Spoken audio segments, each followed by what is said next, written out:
All right. You can hear me? Yes, we can hear you just fine. Okay, good. Hi, everybody. My name is Renee, and I am an alcoholic. Здравствуйте, ребята. Я Рене, и я алкоголик. I want to thank Ruby for inviting me to speak with you guys today. This is a huge honor for me. Она говорит, для нее огромная честь с нами сегодня провести этот эксперимент международный, и она очень рада, что мы ее пригласили. My sobriety date is July 1st, 2020. 8 месяцев трезвости. I'm going to go ahead and just tell you guys what it was like, what happened, and what it's like now. Разрешите мне поделиться, что было, что есть и на что она надеется в будущем. I was raised here in the United States by my alcoholic parents. Я выросла здесь, в семье алкоголиков. I think I've been drinking since about the age of 14. И она припоминает, что она начала пить, когда ей было 14. Today I am 57, and I've been drinking for about 43 years. Ей 57 лет, и она пила из них последние 40. When I was working back in, I had a career, a working career for about 32 years. Она была, как говорится, рабочая коняшка. Она в карьере 32 года своей прослужила. I was pretty successful, and as long as I was working and raising my children and taking care of my life, I never considered myself to be an alcoholic. И все вроде бы шло нормально. У нее была карьера, у нее была семья, она воспитывала детей и никогда не думала, что она алкоголичка. I figured I drank just like everybody I knew drank, and it was normal. Она думала, что она пьет как все, и это было нормально. Of course, what I didn't realize was that my drinking was anything but normal. I would drink as the second I got home from work, and I would continue to drink until I passed out every night. Но что было совершенно ненормальным, и то, что мне никогда не приходило в голову, это я пила всегда до того, как я вырублюсь. И это происходило каждый раз. And then I would wake up the next day and do it all again. Она просыпалась на утро и продолжала. Then when I was 50, I got laid off from my career, and that's when my really big alcohol problems began. Когда ей исполнилось 50, она потеряла работу. И вот тогда алкоголь действительно пошел в прогрессию у нее. My career kind of defined me, and when I was left without it, I really didn't know what to do. Работа для нее была стимулом оставаться как бы в траншее, в которой она сидела и жила. Но когда работы не стало, вот тут-то и все пошло вниз. I tried different job opportunities and found that I had a lot more free time than I'd ever had before.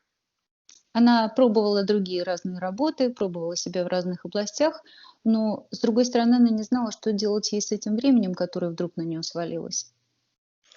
So with that free time, I also found myself drinking a lot more and earlier in the day. И когда появилось это свободное время, она вдруг обнаружила, что она начинает пить все больше и больше, и все раньше начинает это делать по утрам.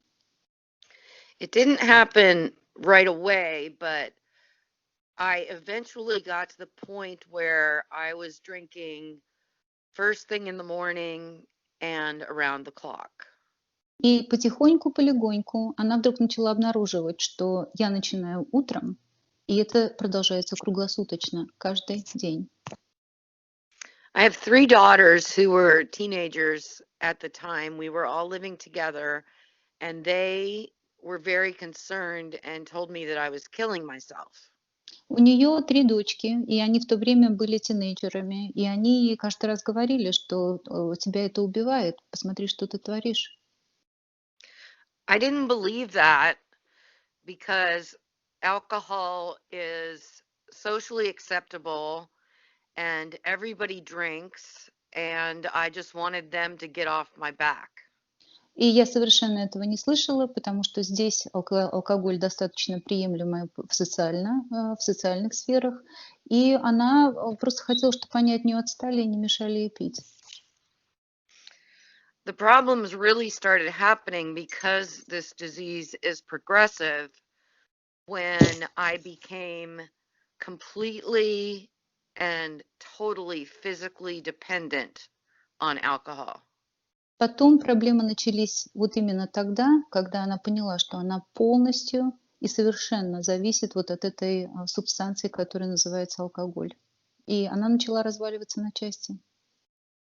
I would wake up in the middle of the night and drink vodka that I had hidden in my laundry basket and look in the mirror at myself in the bathroom where I was drinking and just hate myself, but I couldn't stop. Она просыпалась по ночам, она истерично искала эту бутылку, которую она там в грязное белье запихала, и она продолжала пить, смотрела в зеркало и ужасалась, неужели это я? So it led to multiple visits to the emergency room because I was shaking and vomiting uncontrollably.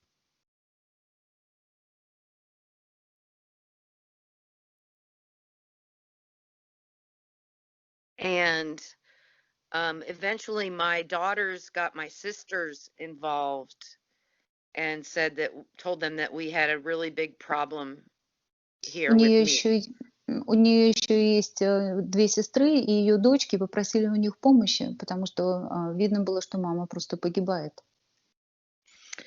So I ended up going to a inpatient rehabilitation program for 4.5 months.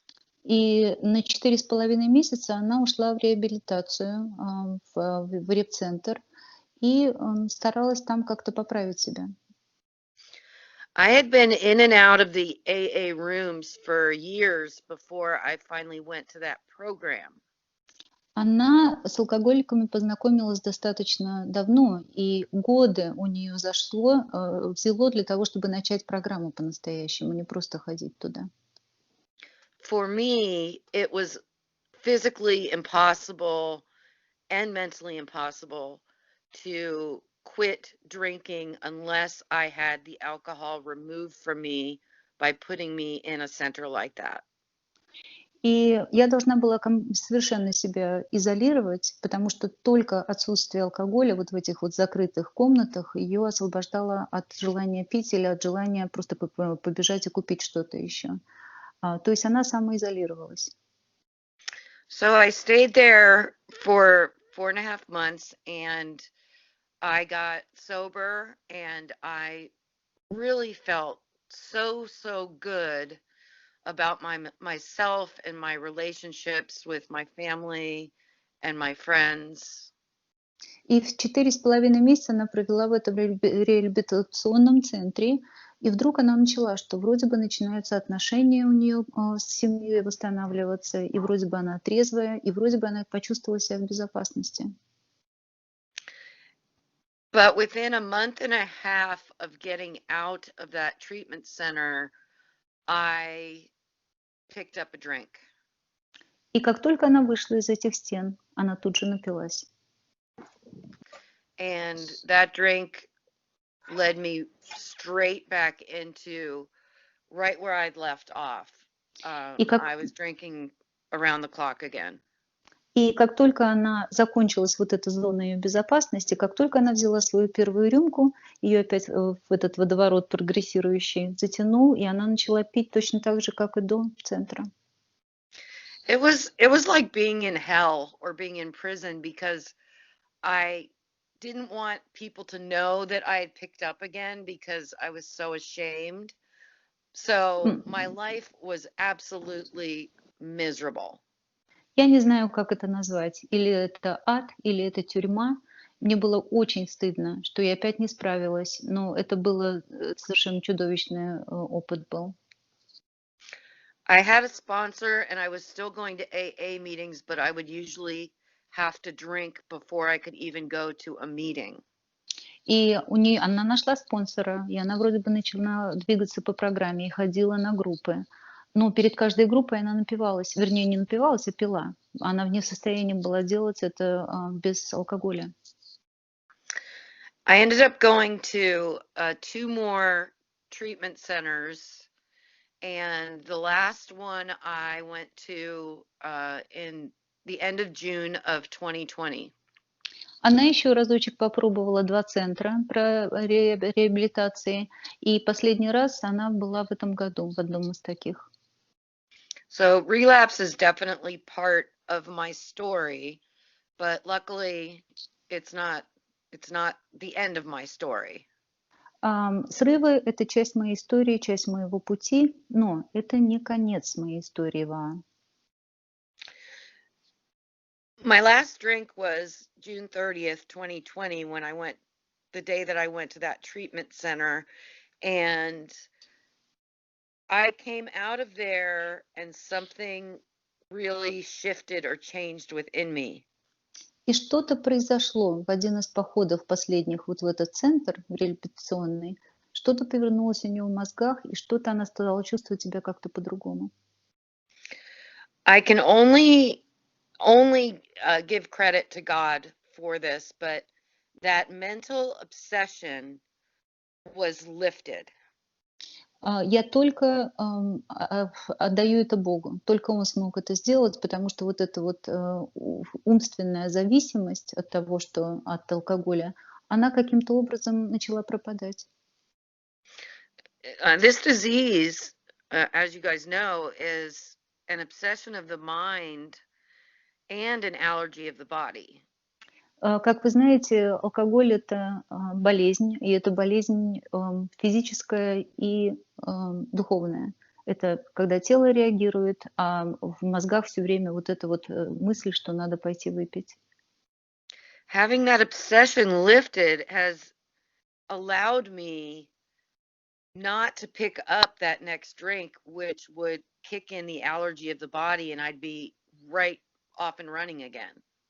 И вот это вот obsession, вот это вот безумие внутри, оно ушло, когда вместе с физическими симптомами. Как, не понимает. It has freed me in so many ways and has given me hope, which is really what I want to talk about today is hope. Оно освободило практически все сферы моей жизни от этой зависимости. И самое главное, она дала мне надежду, о которой бы я сегодня хотела с вами поделиться. Today, I am extremely active in Alcoholics Anonymous, and they provide me the support that I need to stay sober one day at a time. Я очень активна в нашем сообществе, и они поддерживают меня, потому что я должна оставаться трезвой только сегодня. And it's really important for me to remember that it is only one day at a time. Because if I start thinking into the future and saying, oh my God, I can never, ever, ever drink again, that's too much for me to think about. Я знаю, что для меня главная задача не пить только сегодня, потому что если я начну забегать в будущее, и если передо мной возникнет слово «никогда», вот это меня будет дико пугать, и у нее ничего не получится. And in the beginning, it wasn't one day at a time. It was 1 minute at a time. And it's not easy, but but if you can follow this simple program, it actually works. Вначале это не был счет на дни, это был счет на минуты. И я, почему-то у меня была уверенность, что в принципе это должно сработать. I still get cravings, not gonna lie about that, and sometimes they can be pretty strong and overwhelming. And when that happens, the thing that helps me is to pick up the phone and call somebody who understands, somebody in AA.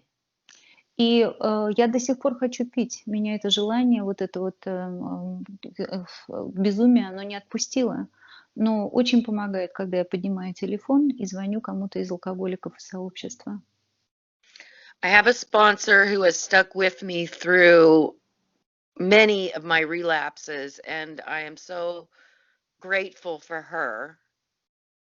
Спонсор, который пишет, и она вместе, она бесконечно благодарна женщине, что она. I also am part of a outpatient program here through the University of California, Los Angeles, that helps with people with addiction, and they've also been a very strong support for me. И еще ей очень помогает, что она часть группы, которая, как называется, как амбулаторное лечение при университете. И это для нее тоже огромная поддержка и помощь, потому что вот эта программа, она специально сделана для людей, чтобы они могли приходить, ну, сами по себе, а не лежать там в отделении где-то или в больнице. In the beginning, when I was in my first 90 days of sobriety, I did what my sponsor told me. She told me to go to 90 meetings in 90 days and to call her every single day, and I did that religiously. Она первые 90 на 90 сделала, и первые 90 митингов она отходила как на войну, и каждый день она звонила спонсору, отчитывалась, и она это делала совершенно беспрекословно. And with this COVID virus, this pandemic, it's been, that's part of the reason why I ended up in hopefully my final treatment was because everybody is isolating now and staying home so much more that it's made it harder for people who are prone to this.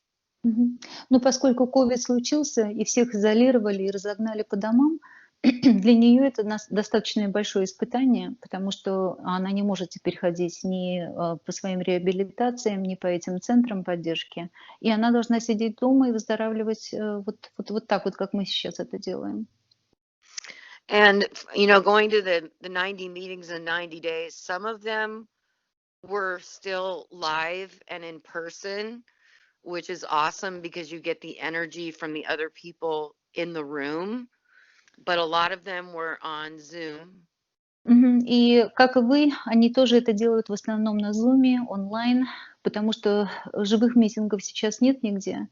И, даже вот на Zoom, в интернете, вот эта энергетика, она всегда чувствуется, это спасение. The beautiful thing is that there's always an AA meeting to be found somewhere in the world. And I haven't been to a meeting yet where I haven't gotten something out of it that has helped me continue and down the journey of sobriety.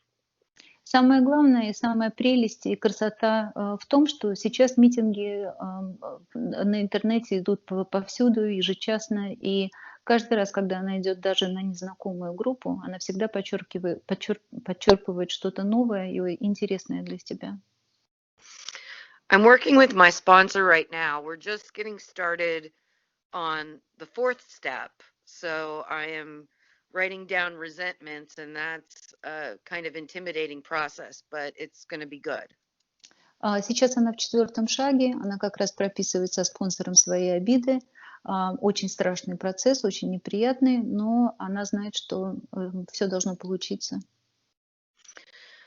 I tell people in meetings, I go to a lot of newcomer meetings, but they also have many, many, many old timers with 30 plus years of sobriety. Она очень любит митинги, группы, которые для новичков, но также она очень любит послушать впереди идущих, у которых там 30 плюс лет трезвости, и она очень благодарна за это. I like to share with people that having this obsession lifted is the biggest freedom I could imagine in my life. То, что вот это безумие отступило от нее, она считает, что это самый большой подарок в ее жизни, который когда-либо был. The feeling of going to sleep every night, I lay my head down on the pillow, and I still can't believe that I am going to sleep without a drink next to my bed. И когда она идет ложиться вечером спать, и она думает, что, о боже, сегодня мне не нужна вот эта бутылка, вот эта рюмка для того, чтобы уснуть, для нее это и шок, и счастье одновременно. It's truly just, it's magical, and it's a miracle.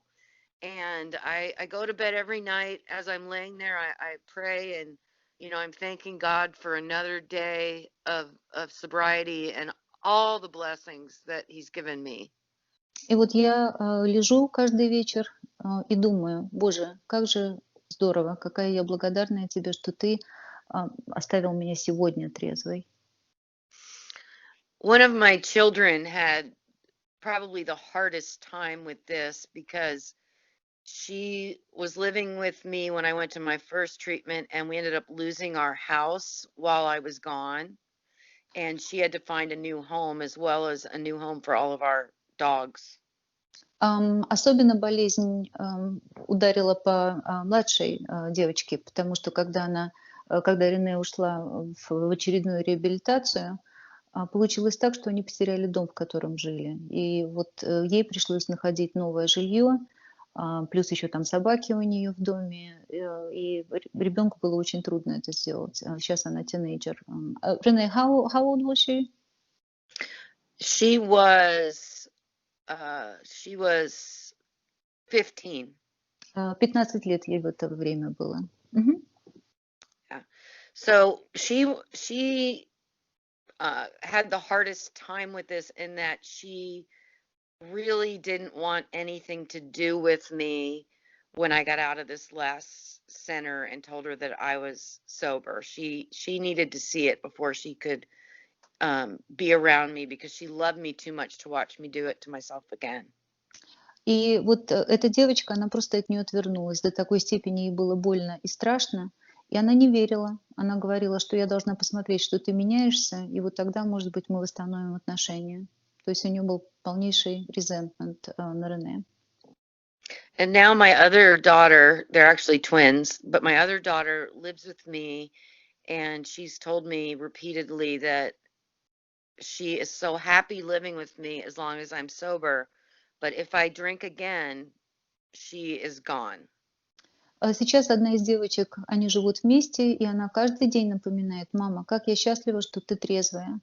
Но и в то же время предупреждает: если это будет так, как раньше, у нас с тобой ничего не останется общего, и я уйду из твоей жизни.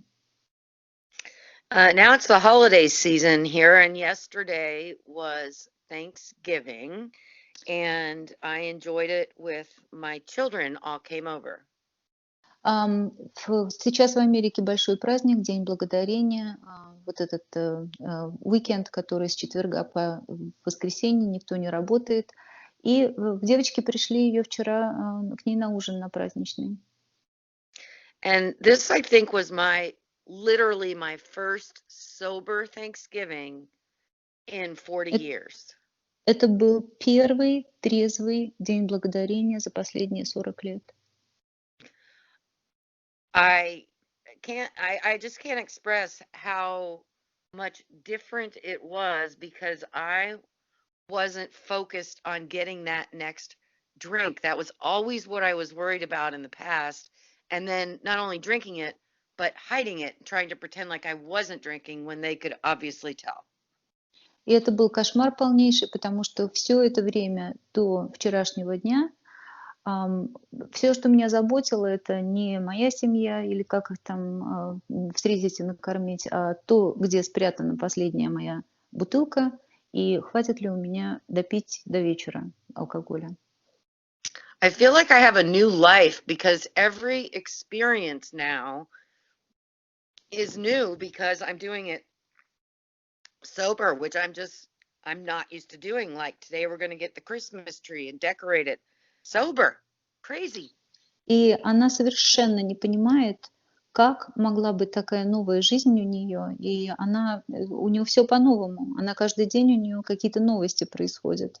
И вот сейчас начнут скоро покупать рождественские елки, и она говорит, я буду делать трезвое. Невероятный опыт, она никак к этому привыкнуть не может. When I would go to AA meetings, I would sit there and they would talk about how it doesn't work for everyone. And I thought I was the one person in the room that it couldn't work for. I did not think in a million years that this was actually possible for me. Она ходила на группы, и честно, она не верила, что вот это вот для нее тоже сработает. Потому что столько лет она пыталась, и ничего не выходило. Alcohol was always such a big part of my life, and I felt like it was almost wired into my DNA. Она думала и считала, что алкоголь до такой степени огромная часть ее жизни, что она просто запрограммирована в ее ДНК. I could not imagine life without it, and I didn't see that as a possibility for me until these last 5 months. Она никогда не думала, что это с ней случится, и это у нее будет такой шанс вдруг оставаться трезвой все эти месяцы. There really, really, really, really is hope for people to recover from this absolutely horrendous disease. Правда, правда, правда. Здесь есть всегда надежда для людей, которые пытаются освободиться от этой болезни. And I just want to be able to share that with people who think maybe they think like I did, that it could not happen for them, because it can. И, пожалуйста, верьте, я не верила, что мне это поможет. Я была в этом убеждена, но это помогло, и вам это поможет тоже. And life isn't perfect. I haven't gotten myself back to work yet. I've really been focusing heavily on my recovery to get a solid foundation before I try to go back out into the work world. Я сейчас пытаюсь восстановить свою жизнь в плане работы. Я пытаюсь ее найти на совершенно новой платформе, которой раньше у меня не было.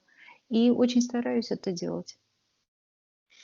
I'm feeling now like anything is possible. And when I look back on my life when I was drinking like I was, the amount of chaos surrounding that was incredible.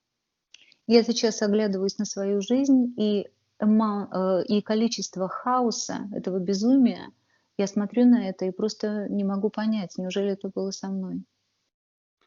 Having a clear mind is so new to me. It really is. And I'm holding on to this feeling because I don't want to lose it. It's such a powerful feeling to know that I am sober.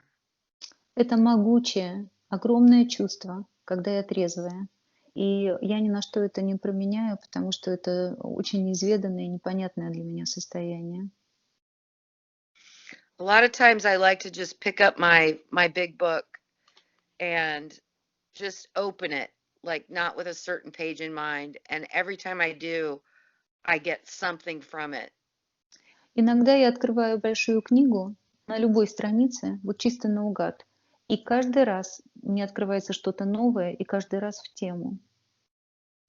I also start my day every morning with the daily reflections and also the book As Bill Sees It. Как это видит Билл, и ежедневник — это ее ежедневное утро.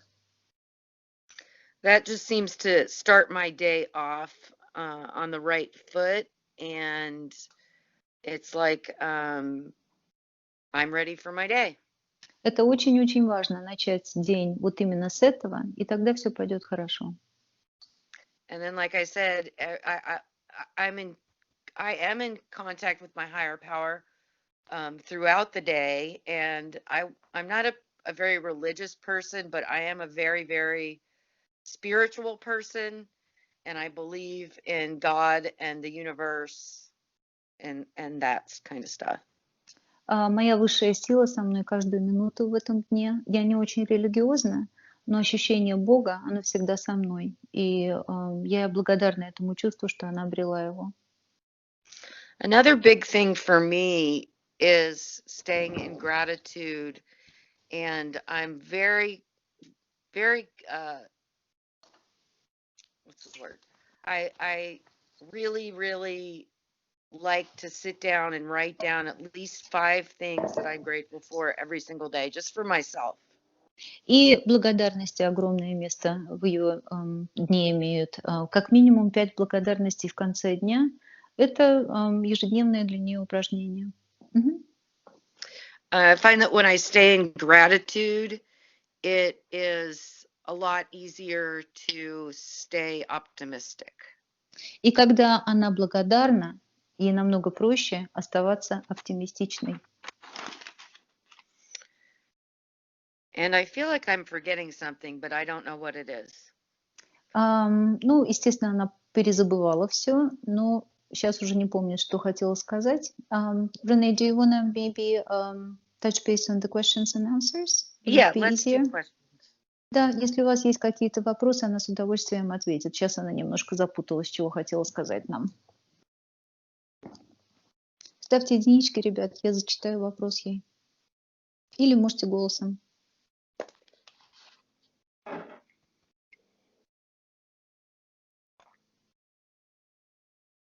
They're digesting, Renee.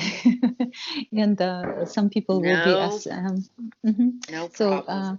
Reggie, the guy who was reading the tradition, so he wants to ask you a question.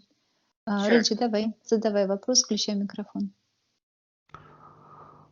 Спасибо за спикерскую. Реджи, алкоголик, Беларусь. У меня такой вопрос. Я вернулся из срыва 2 месяца с половиной назад и понимаю эти ощущения спикера. Что же все-таки придавало сил вернуться обратно в программу после проигрыша? Спасибо. Спасибо, Reggie. Well, he's thanking you very much for your honesty, for your share. He is 2 months that he came back from relapse. So the question to you, what gave you the strength and the belief and the faith to come back to the program after you went out? It took a lot of courage, but I know that what they've always said in AA is we don't shoot our wounded. Значит, у нее огромное мужество взяло для того, чтобы вернуться обратно. Но здесь есть такое выражение: мы не стреляем подстреленных, мы не добиваем раненых. And when I went back into the rooms, I felt so supported and welcome. The hardest part was putting my foot in that door again after a relapse. Самое трудное было все-таки эти двери открыть и зайти туда обратно. Но та поддержка и та любовь, которую она каждый раз получала, когда возвращалась, это было несоизмеримо. You know what they say, keep coming back. Они говорят, только возвращайся. Ответила Реджи? Да, спасибо большое, отозвалась. Thank you very much. It's really reflected. Thanks, Renee. Оксаночка, включай микрофон, задавай. Добрый вечер. Спасибо большое за спикерские, за перевод. У меня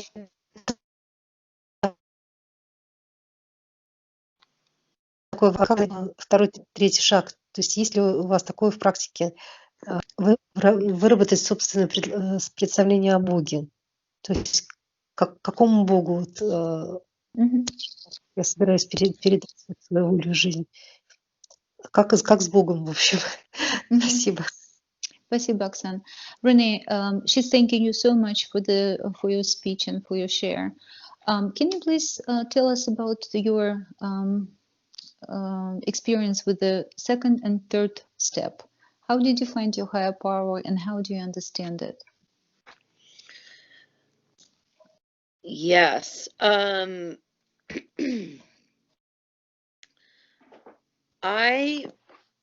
realized that my life was completely unmanageable and that literally I had to have a power greater than myself in order to get better.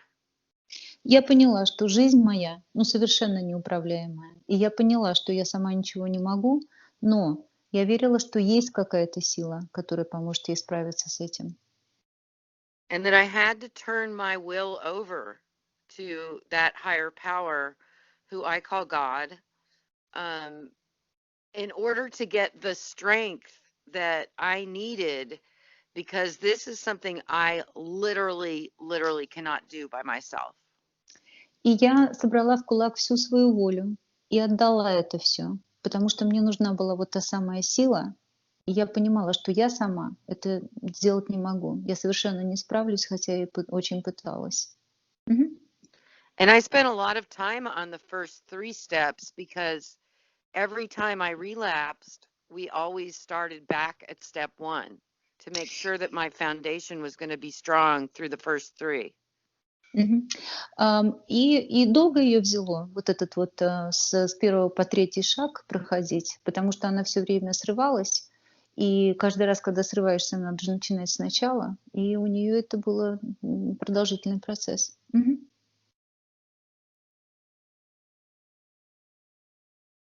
Is it all, Renee? What? Is it all? Yeah. Окей. Оксана, ответила она?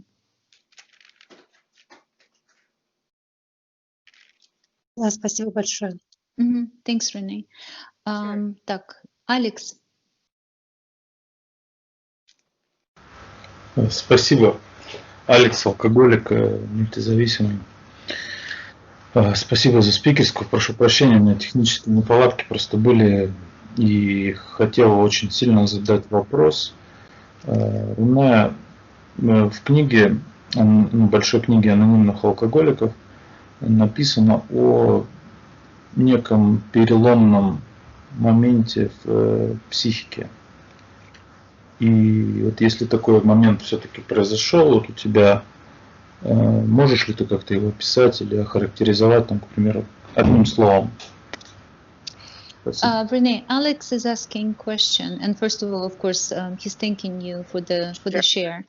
In Big Book, he read that there is a moment of change. How do you understand that spiritual awakening of some sort? Did it happen to you, and if it did, how? Okay, so I think that that's obviously different for everyone.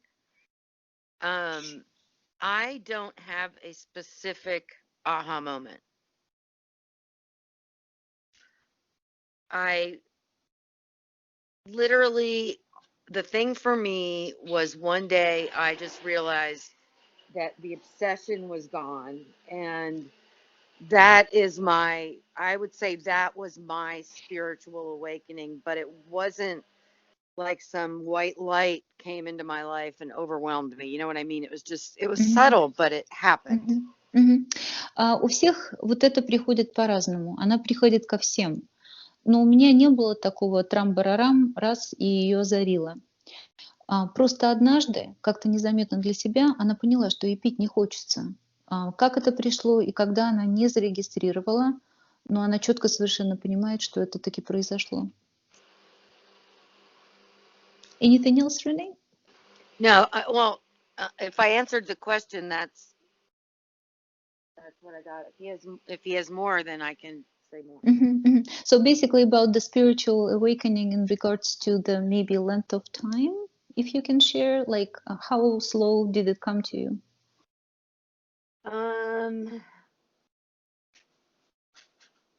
Я спрашиваю ее, как долго заняло это с начала программы, когда она начала шагать, какое время у нее заняло, чтобы она почувствовала перемену? It was a process. I think it was a couple of weeks.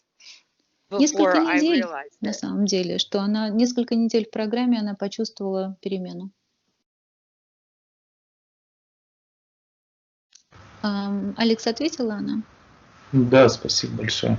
Yes, Рене, thank you so much. Антон, Мгм. давай ты следующий. Антон Алкоголик, спасибо за спикерскую. В твоей спикерской прозвучала фраза, ну, как мне показалось, что ты сильно зависишь теперь от своих детей, которым ты нанесла ущерб. И в книге есть выражение такое, ну, я не знаю, как на английском, но в нашем переводе звучит так, что наша трезвость не должна зависеть ни от чего, да, то есть ни от людей, ни от обстоятельств. И только так мы сможем победить. И как, на твой взгляд, уже будучи трезвой, да, не угодничать и не идти там на манипуляции родственников, несмотря на то, что ты причинила им ущерб, и это, в принципе, пожизненные девятки. Спасибо. Спасибо большое. Рене, Anton is asking a question about your kids and about your relationship with your family. So the harm definitely was done, and I know that they suffered through your drinking times. How are you gonna like make the harm, undo the harm basically? What would you recommend for people not to depend on their opinion or the past, or how the relationship will unwrap from now on? Well, one thing that I've had to learn, I want it to change. I feel like I've changed. I've, made this big shift in being sober, and I just want everybody to believe it and appreciate it and welcome me with open arms. Я очень хотела поменяться, и мне очень хотелось, чтобы они увидели эту перемену и поддержали меня в этой перемене. But it doesn't work like that because they need time to see it, that I'm actually going to walk the walk and not just talk the talk. So patience is really important. Значит, терпение здесь очень важно, потому что это не работает так, что она пообещала, и они не увидели результат. Они сначала должны увидеть результат, потом она это будет все подтверждать. И это берет время. И она, в принципе, готова это время уделить, потому что ущерба она действительно очень много нанесла детям. Is it all? Yes. Антон, она закончила. Ребята, у кого-то еще есть какие-то проблемы? Я не услышал ответа. Я немножко запуталась, уже немножко голова подустала. Давай, может быть, мы как-то постараемся ее по-другому спросить это.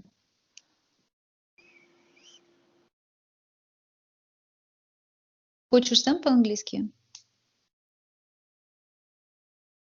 Ну хорошо. Вероник, давай, слушаем тебя. Спасибо, Лариса, огромное тебе спасибо за перевод и поблагодари, пожалуйста, Рене. А вопрос у меня такой. Вот у нее есть опыт нахождения в реабилитации. И какой опыт она вынесла из реабилитации? Спасибо. Спасибо. Рене, Veronica is thanking you for the share, and she's asking about your experience with the rehab. What was your experience? What did you take from that experience? How did it influence your life in the program? Rehab was extremely important for me. I needed to have alcohol removed from my life where I didn't have a choice in order to detox my body and initially get sober. Ей очень важно был вот этот опыт с реабилитацией, потому что ей нужно было физически детоксифицироваться, свое тело освободить вот от этой субстанции.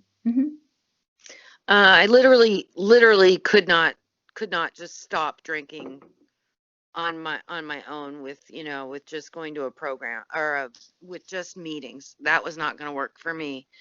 And between my last two rehabs, when I got out of the one, it was less than a month before I went to the next one because the disease progressed so quickly that I had to turn right around and go right back into another program. Без помощи она уже поняла, что она не справится сама. Пить она сама не могла прекратить, хотя очень старалась.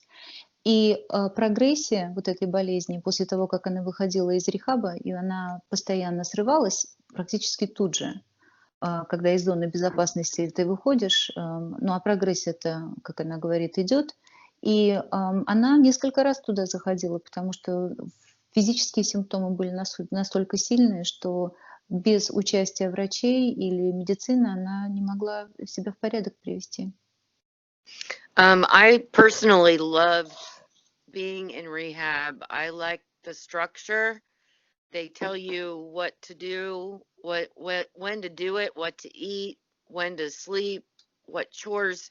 You know, it's very, very structured, and that was really, really good for me when I was just trying to get sober during those inpatient times. Ей очень там нравилось, потому что там существовала система, когда поспать, когда какие-то действия делать, когда покушать, что покушать. То есть в этом отношении ей нравилось вот именно чувство безопасности там. I would absolutely recommend it for anybody who needs it and has the option to go get treatment in that way. И она рекомендует, если вот кто-то в такой же ситуации, как она, и это, в принципе, не очень, это очень помогает, ей это помогло. That's it. Thanks, Рене. Mhm. Ребята, еще вопросы? И у нас, в принципе, уже группа заканчивается.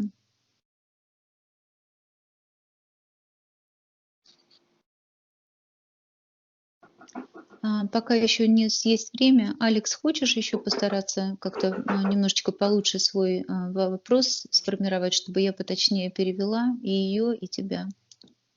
Если можешь, включи микрофон.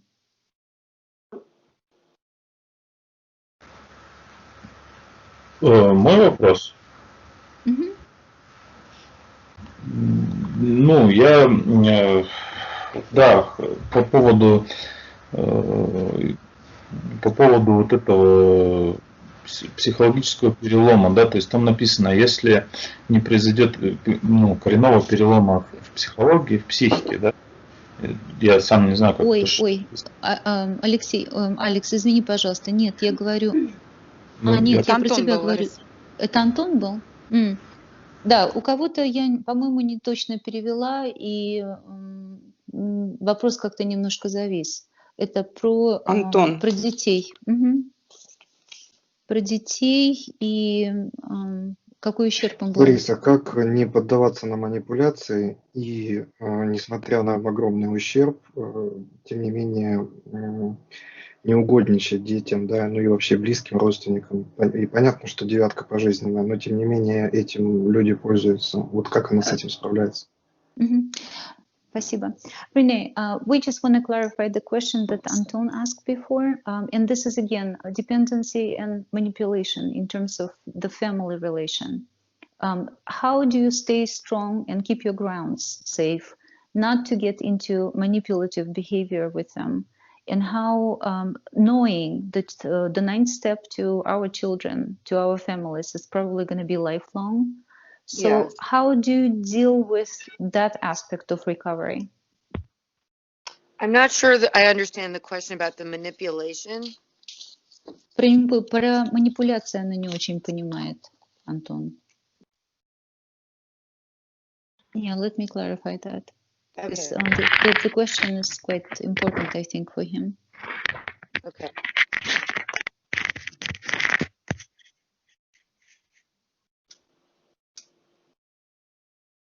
Ну ладно, Антон, такое ощущение, что немножко она не понимает, о чем вопрос. Вроде бы она не манипулирует, и ей тоже никто не манипулирует, поэтому вот немножко тут зашли в тупик. Так что извините, ребята.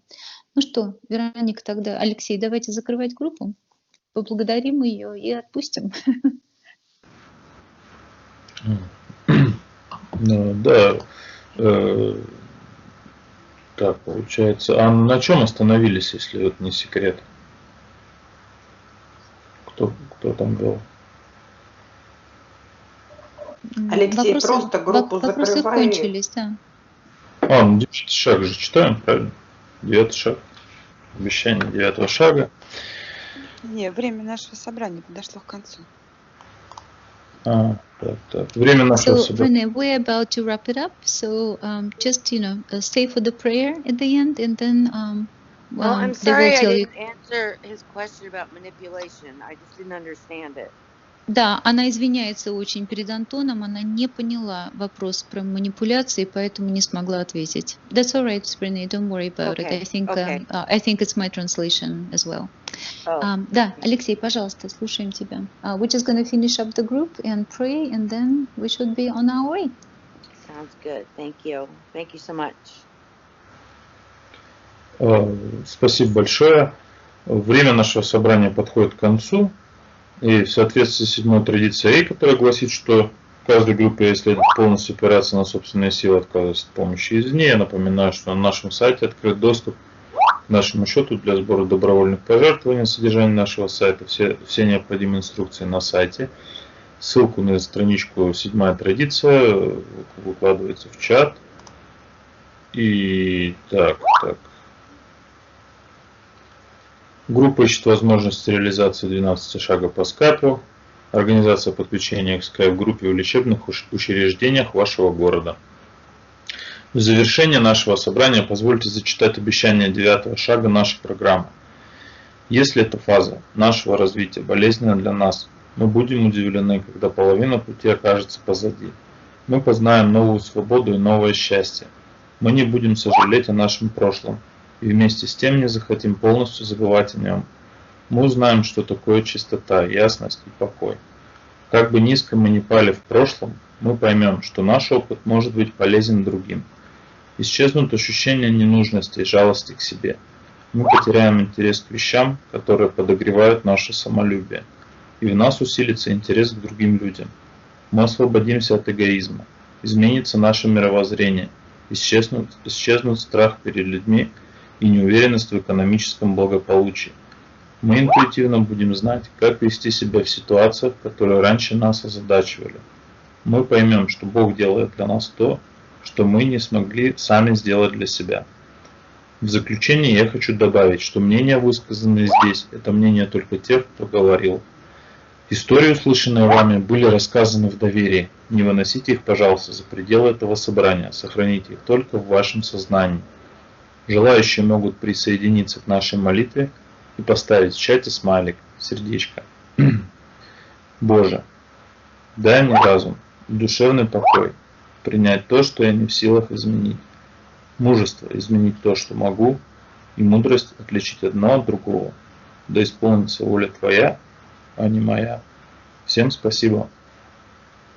Спасибо за спикерскую. Thank you so much, Rene. All the chat is in your honor. Everybody's very grateful for your share. So thanks for stopping. Thank you very much for giving us the hope. You are wonderful, truly. Oh, so thank you, good for Ruby. you. Alrighty. Okay, so I'll see you at the meeting on Thursday, and God bless. All right. Thank you. Thanks for letting Thanks, me do this. Rene. Bye. Absolutely. Bye-bye. Рене, Так. Лариса, спасибо вам большое, девочки. Спасибо всем, кто помогал с микрофонами, группа поддержки. Огромная вам благодарность. Всем люблю вас, Ну целую. хозяюшки, все в своих ручках ежовых держали, весь порядок. Слушайте, ну просто на ура, ни одного без сучки, без задоринки, что называется. Так Ну и что в слава этом богу. плане молодцы, да, все очень гладенько прошло, никто нас не беспокоил, и Антон, вопросы были хорошие. Я уверена, что она там тоже взволнована и очень благодарна, что у нее возможность такая была. Я еще позвоню и сейчас скажу от всех от нас еще раз спасибо. Все, ребятки, я с вами Спасибо, прощаюсь. Лариса, Спасибо большое. огромное за группу всем. Вы молодцы у меня. Действительно, вот горжусь. Как говорится, не осрамили как это называется у нас? Честный русский. поняли. Да. Мы Спасибо тебе выдержали. большое за перевод. Молодец, Ларис. Вообще Да, здорово. это на самом деле это чистая экспериментуха, потому что это делается в Zoom, но в Skype нет. И Давай я очень продолжай рада. в том же духе. Те же Продолжать эксперименты. экспериментухи, хорошо. Это Ладно, вообще молодцы, супер. ребята. Я